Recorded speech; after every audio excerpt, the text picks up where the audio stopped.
Bapak Ibu saudara-saudara yang terkasih, berapa sering kita mendengarkan Injil hari ini. Yesus memberi makan 5.000 orang. Berapa banyak kita menerima komuni hari ini, hari raya tubuh dan darah Kristus. Tapi sebanyak itu juga kita belum menangkap, belum melihat. Padahal kita sudah berumur 50 tahun, 60 tahun, bahkan 70 atau 80. Tapi belum mengerti, belum memahami. Bapak Ibu, kita menganggap bahwa tubuh dan darah Kristus adalah mainan gereja. Gereja hanya ngapusi kita, membohongi kita, memberikan tubuh dan darah Kristus, tetapi ternyata roti dan anggur. Rasanya roti, rasanya anggur. Mana ada tubuh dan darah Kristus di sana? Bapak Ibu, saudara-saudara yang terkasih, pagi hari ini kita harus membelalakkan mata kita, mata hati kita, supaya kita menangkap misteri tubuh dan darah Kristus. Namanya misteri, kita hanya bisa mendekati, tidak menguak seluruh kekayaan misteri itu, hanya mendekati saja. Kita menerima tubuh dan darah Kristus seakan-akan ini adalah bohong-bohongan. Ternyata tidak sama sekali. Kalau kita memandang tubuh dan darah Kristus, memang kita tidak memandang fisik, tidak memandang jasmani. Kita memandang di balik itu, what is behind the fact. Behind the fact. Apa yang ada di dalam kenyataan, di balik kenyataan itu. Tubuh dan darah Kristus, kita tidak bisa melihat hal itu secara menyeluruh. Kalau hanya tubuh dan darah Kristus saja, secara fisik, harus ada di balik itu. Misalnya kita melihat bendera Indonesia, merah dan putih. Kain merah dan kain putih disambung.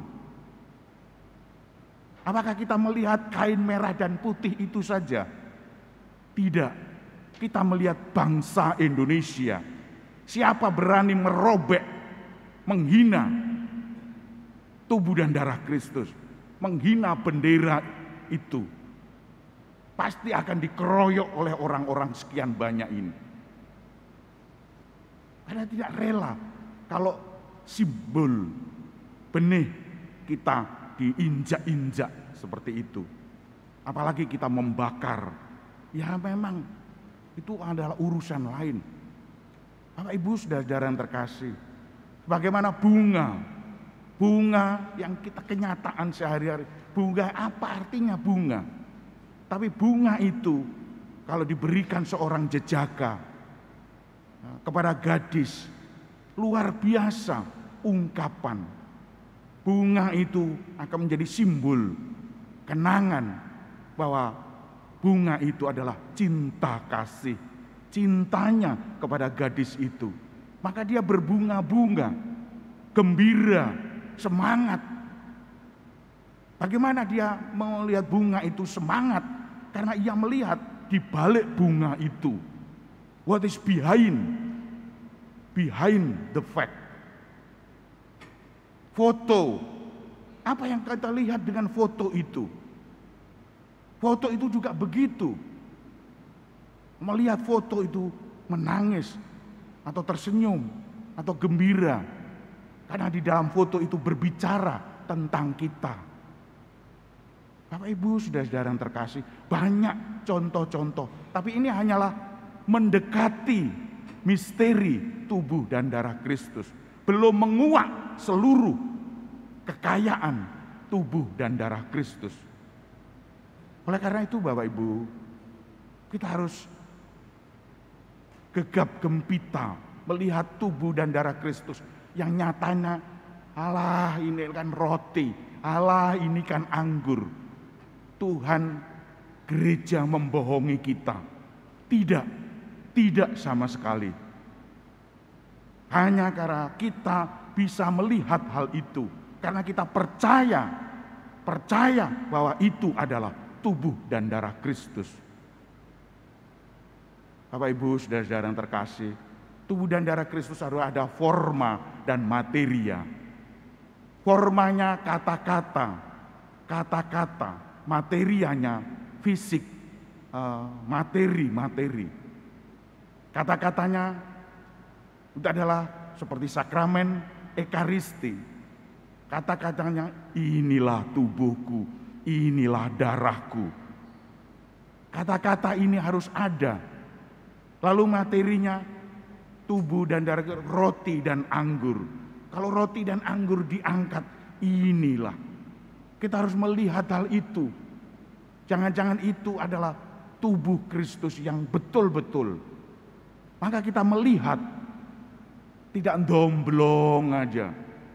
Menyembah begitu, menyembah terserah menyembah. Mau menyembah begini, asal tidak domblong, tinguk koyok ketek ketulup. Bapak Ibu saudara yang terkasih, mau forma materia itu harus ada. Seperti sakramen yang lain, seperti sakramen baptis, harus ada forma materia. Formanya kata-kata, aku membaptis kamu dalam nama Bapa, Putra, Roh Kudus. Formanya, materinya adalah barang-barang itu, air dicurkan di dahi kita dalam nama Bapa dan Putra dan Roh Kudus, cur 3 kali. Harus ada itu, semua liturgi, semua sakramen-sakramen harus ada forma dan materia. Maka Bapak Ibu saudara-saudara yang terkasih, kita harus bergembira melihat Tuhan yang mengorbankan dirinya. Tuhan mengorbankan dirinya tidak macam-macam, sampai sehabis-habisnya. Apakah kita diam saja? Tentu tidak. Tidak sama sekali. Kita harus membawa dalam hidup sehari-hari, mewartakan kasih Tuhan. Inilah yang dapat kita lakukan. Memelihara anak-anak, memelihara kasih setia kepada anak-anak, kepada suami istri kita, kepada yang lain-lain di rumah kita. Hanya mengorbankan diri kepada mereka, itu sudah cukup bagi kita. Sudah cukup. Lalu kita keluar kalau masih mampu, keluar rumah, lingkungan, wilayah, paroki, lintas paroki. Baru itu pengorbanan kita sehabis-habisnya. Oleh karena itu Bapak Ibu saudara-saudara yang terkasih, marilah kita hening sejenak. Kita mohon kekuatan kepada Tuhan, agar setiap kali kita diingatkan akan korban Kristus, faktanya berbicara seperti itu, harus melihat, menembus fakta itu, dan kita melihat tubuh dan darah Kristus yang sesungguhnya. Tuhan memberkati kita. Amin.